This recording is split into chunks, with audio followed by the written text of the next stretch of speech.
So we're back. Unspoken secret.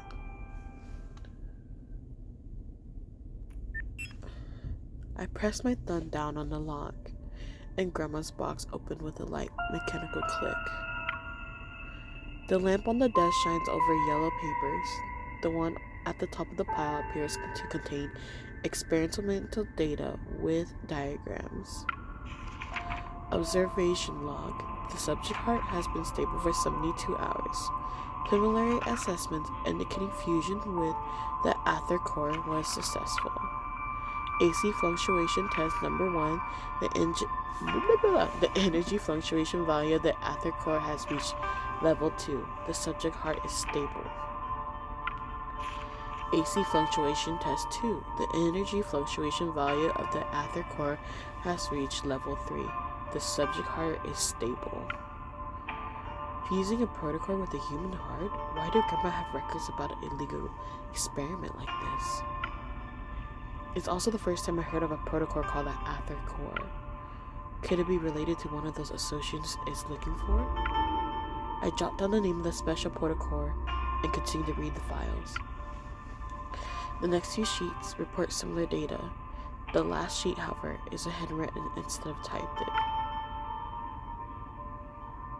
AC fluctuation test 12.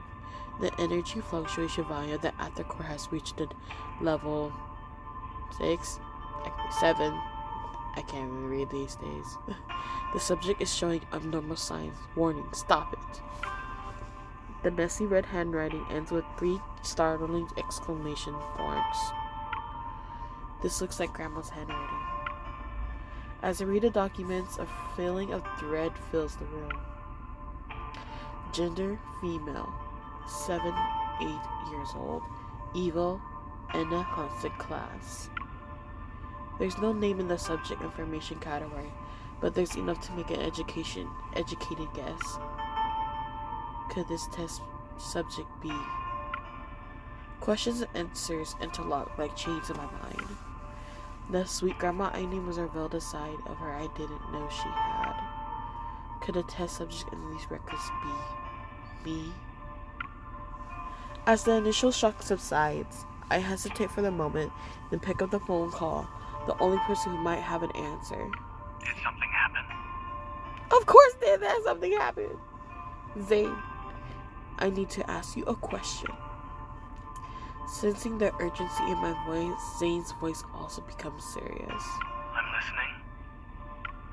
It's about my heart. Is the protocore fragment end the same? The one as the protocore syndrome sent patients? I just went through the stuff Grandma left me. The voice on the other end of the phone is silent. Zane seems to be thinking about how to respond. It certainly is a strange protocore fragment. After reviewing your condition, I've tried to find similar cases. But as far as I'm aware, you are the only one. Is that because it's the Aether core? Aether. You're my primary care physician. Grandma also entrusted you to give me these papers. She must have a good reason. It's only been 6 months since she passed. Regardless, aside from its name, I don't know much about it. The fragment in your heart has been there for a long time. Perhaps there is someone who can provide us with information. You remember Dr. Noah? The person Zane is talking about was the previous chief medical officer of Ask Ace Hospital. He's the old acquaintance of Grandma and Zane's teacher. He's also the first doctor to treat my heart disease. If anyone knows something about the files Grandma left, it's him. Dr. Noah is currently doing a personal research project in Crest. If you want to meet him, I can help you get in touch. However, the weather in that area has been quite unpredictable as of late. The train to Crest is often unavailable. I suggest visiting him in 2 weeks. I don't have time. Alright, I'll think about it. I try my best to sound nonchalant, but I already made up my mind.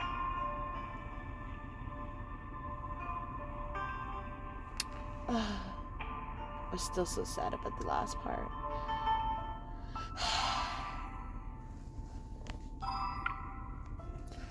We gotta go.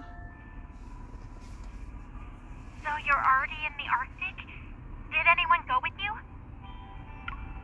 Don't worry. I'm just going to relax at Crest. I'll be back in a few days. Really? That's good. If you kept working so much, they'd need to install an anti-workaholic mechanism in the watch. Have fun on your vacation! Yeah, I'll get some souvenirs for you. I end the call with Tara. Outside, the blizzard has stopped. The sky appears more vivid than other places. The dazzling blue hues cascades past the snow-capped mountains. Ladies and gentlemen, we regret to inform you that the next train to Snowcrest has been canceled. We apologize for the inconvenience. Oh, man. We're currently in the middle of traveling season. After hearing the announcement, the people on the platform drag their luggage back to the waiting room and grumble. After getting Dr. Noah's contact from Zane yesterday, I immediately scheduled a meeting for today. Watching the time tick away on my phone, I approached the counter, unwilling to give up on my journey. Excuse me, are there other ways to get to Snowcrest besides taking the Borders Express? We still don't know if the train has been canceled because of the weather or for another reason. For your safety, please wait. 1 cheesecake and 1 croissant, please. Thank you. Ooh, who is this? A familiar voice reaches my ears. Surprised, I turn around and spotted Zane at a cafe nearby. What are you doing here, Zane? His fingers pause over the glass display. Zane looks at me, but he doesn't seem surprised. It's you. Yes, it's me. I immediately regret calling out to him. I try to suppress my guilt and wave at him. I pretend it's just a normal day. Why are you here? There's been a new development in Dr. Noah's research. He asked me to visit him a week ago.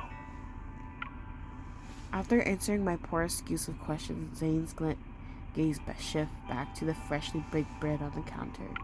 He's not as young as he used to be and can't always do things alone anymore. I help him whenever I'm not too busy with work.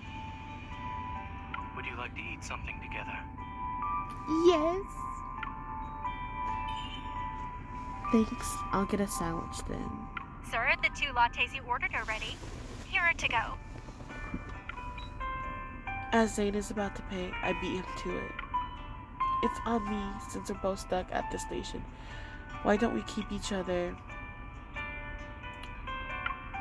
I noticed the 2 lattes on the counter and suddenly realized there's something off. Why did you get 2 lattes? He makes a soft and takes one of the lattes from me. The hot steam shrouds the smile on his face. Did I say we met by chance? You jerk. By chance, you mean? This was all planned.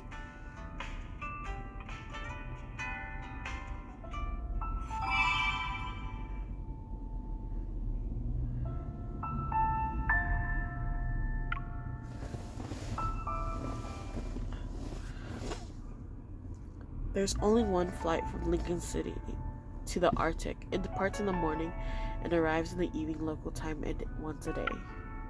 Snowcrest, where Dr. Noah isn't that far from the train station, but because of how undeveloped the transportation system is in this vast, sparsely populated region, we can only take a particular train to go there. The display screen hanging overhead shows rows and rows of red delay notices. The number of people in the waiting room decreases. As we wait, my mind recalls the files Grandma left me. There must be secrets behind it that there are connected to me. Maybe it can also explain the explosion. Explosion! What are you thinking about? My grandma? Zane's voice interrupts my drifting thoughts. I force a smile. I'm thinking about what's at Aether Core and why is it fusing with my heart? What if I'm a dangerous experiment that escaped from a secret lab? Maybe armed men in suits suddenly appear to take me away in a few seconds. Zane listens to my wild thoughts without interrupting me. Well, a few seconds have passed and nothing happened. Maybe you'll get your answers when we arrive in Snowcrest. Zane gently comforts me as if sensing my fear. The protocore energy in your heart has always been stable. It can form an invisible shield to protect your heart when you're attacked. In other words, it's a power made just for you. It was made just for me. You won't have to worry about it anytime soon. You'll live for a long time. Long enough to find out the truth. That mean I'll die soon? I put a hand over my chest, trying to feel for anything weird with my heartbeat. Will the person who put the Aether Core in my heart want it back one day? Ladies and gentlemen, we regret to inform you that the train to Snowcrest will be delayed until 11:30 a.m. tomorrow. We apologize for the inconvenience. Really? It will be that long? I'm not surprised. We'll have to spend the night in a hotel near the station. Uh-huh. A group of fully geared hunters rushes past us. The evil railgun in their hands are glowing blue. They're clearly charged. To be armed? Is the delay caused by wanderers? Let's get going. Heard wanderers showed up in the dispatch center. That sucks. I wanted to see the Aurora in Snowcrest. They pick up their luggage and follow the very apologetic staff to a nearby hotel. I stay on the bench. Zane wants to get up but stops after glancing at me. Are we not leaving? Those hunters are on a mission. They must have a way to get to wherever they need to go, no matter how bad the weather is. An idea pops into my mind. I grab Zane by the arm and chase after them. Let's help out. We being crazy. And we're dragging the smart doctor with us. Oh, how many dates I've been. We gotta fight. It's a reindeer. Pursue.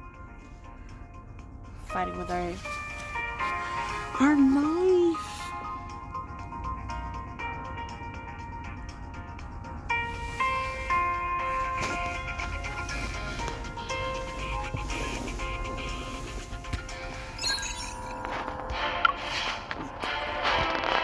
Concentrate. Reindeer, hop, hop, hop. Let's just... Dr. Zane. Fall back. It's your turn. No problem. It's just... Zane. Here it comes. Leave it to me. Is this what you want? Perfect.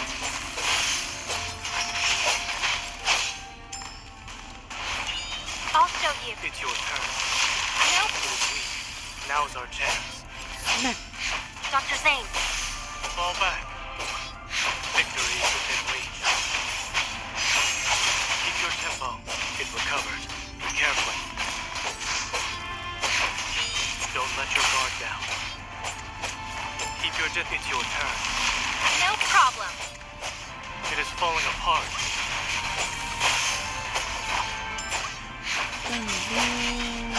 Not even a challenge.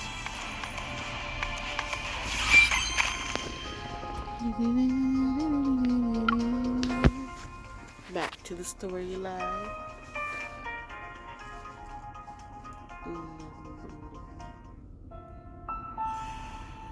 Moving out. Yeah, this is my last one. Thanks a bunch. The dispatch center was quite crowded. Lincoln hunters like yourself have more experience in evacuating people and preparing for battle. Don't mention it. We all learn from one another. The magnetic field here is unique. Wanderers usually hang around the snowfield and mountains. They only started appearing in crowded places recently. It's probably because... He smiles and trails off.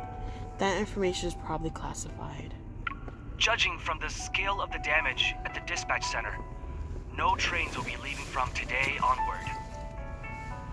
You guys are headed for Snowcrest, right? If you'd like, we can lend you a transport vehicle. It'll be bumpy, but it can traverse the snowy terrain. You have my gratitude. It's parked right outside the train station. Come with me.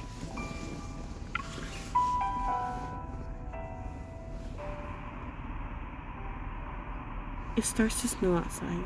Zane and I stand in the freezing wind. A majestic 4-dog sleigh is in front of us. The dogs are all handsome and have thick fur.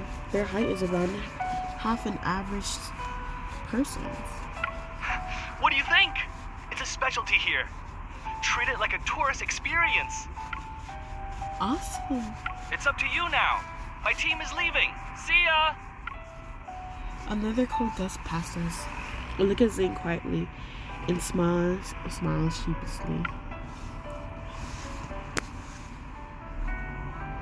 We won't be able to make it to Snowcrest tonight. Maybe we should find a hotel nearby. Zane hops onto the sleigh and grabs the ring effortlessly with his gloved hands. Get on. Don't force me. So you know how to drive? I mean, ride it? Not all of my trips were accompanied by medical staff. I've ridden these sleighs a few times. But those are actual dogs. You're on the deluxe snow dog. The auto-driving system has been fully upgraded. Please select one of the following to start your adventure. Sightseeing. Full speed ahead. Children-friendly. It can talk? I stumble as I board the sleigh and almost fall into the snow. Zane grabs my arm just in time. In the howling wind, Zane glances at me through his goggles. His voice, muffled by the scarf, carries a hint of mirth. Mirth? What the heck is mirth? Shall we get going? Yes. Please drive safely.